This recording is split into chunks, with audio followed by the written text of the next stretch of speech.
Dating in 2025 sucks. Here's why. Thanks for clicking on the video. Let me know if you agree.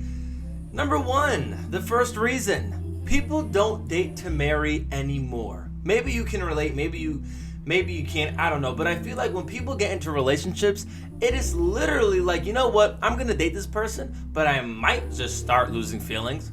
I might not date this person to marry them, but hey, you know what? I'm gonna date him now because I like him. I'm gonna date him now because whatever. I'm gonna date him now because blah, blah, blah. People don't date to marry anymore. This is a massive problem. Like, if you're dating me, I think we're gonna go until we get married, until something really, really big happens in the long, long, long distance future. Not like, you know, whenever you're gonna wake up one morning and go, oh yeah, don't like you anymore, so I'm just gonna leave you. Like, why would you want to date today if you know somebody can leave you any day after you guys say you're boyfriend and girlfriend or girlfriend, whatever? Why? Why don't people date to marry anymore? People should want to date somebody to like value them and love them so much until, you know, every single day in the future. Not to be like, okay, our time's up, moving on, sorry. Like, no, that's just, I don't think people should do that.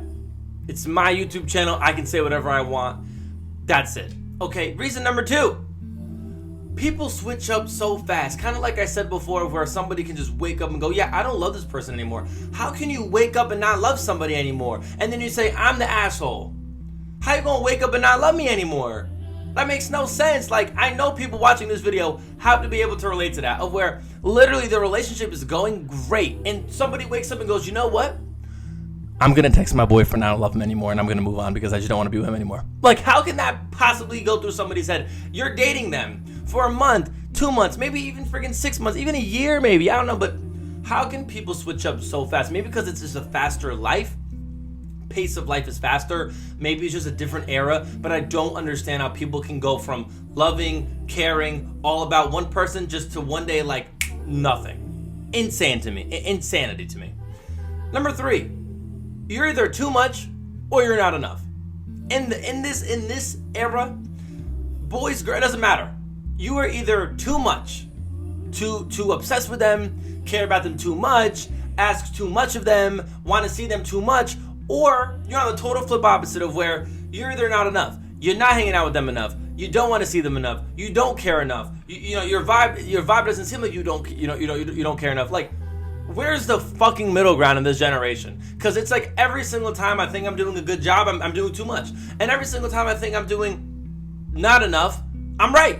So it's like, how can I be doing not enough, but enough at the same time? It's a very weird kind of thing, you know what I mean? And number four, people don't care enough to fix bad relationship habits. I'm sure someone watching this video understands what I mean by this.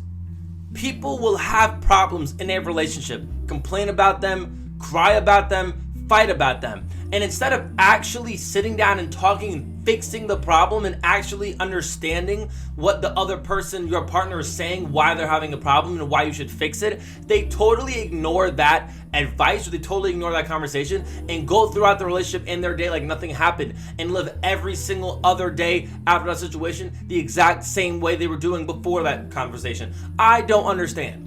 Why can't people fix things? Because if you fix the one or two little things I have problems with you about, most likely you wouldn't have a lot of problems. But you're not fixing those one or two problems, and then another problem's coming from that same problem. If people just cared enough to fix the one problem I had before, I guarantee you it would not be as bad as some of these toxic relationships get. Whew, that was a lot. I appreciate everybody for being here. That's why dating in 2025 sucks. My name is Dylan Hannigan. Let me know if you agree with my takes. Please subscribe and comment if you agreed with all 4 reasons. Which one was controversial, I don't know, but let me know if you agreed. Thanks guys so much for watching. Peace.